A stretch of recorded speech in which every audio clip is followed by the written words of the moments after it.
Hey everybody, this is Thomas Gidlow with World Tavern Entertainment, Bigger Crowds at Your Bar, and we're just briefly going to show you how you can make anyone an editor on your Facebook page.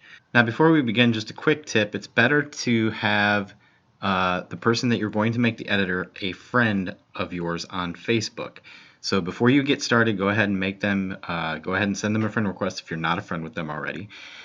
If you're not, you can still find them, but it's a lot easier if they are your friend already. So right here, we're at our Bigger Crowds in Your Bar Facebook page. You're simply going to go to settings at the top right of the page. You click settings, and that's going to take you to the master settings here on your Facebook page. You're going to look down on the left and you're going to see page roles. You click that,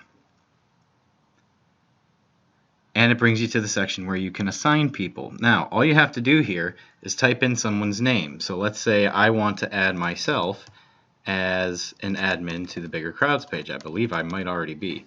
But let's say I want to add myself as an editor. Now all you have to do here is click add, and that person will receive a notification to join your page as an editor. It's that simple. Now sometimes if you click add, and I'll just go through it right here, it may ask you for your password. I know some people tend to forget their Facebook passwords. I have something here that helps me, but at the same time, as long as you remember your password, you should be good here. So all you want to do is just enter your password. It's a security feature of Facebook. You click submit, and then it will send that person the notification. Sometimes it will ask for the password, other times it won't. So once again, all you're going to do is you're going to go to the Facebook page, you're going to click settings on the top right corner. Then on the left here, you're going to click page roles. You go ahead and add someone as an editor. It defaults to editor here.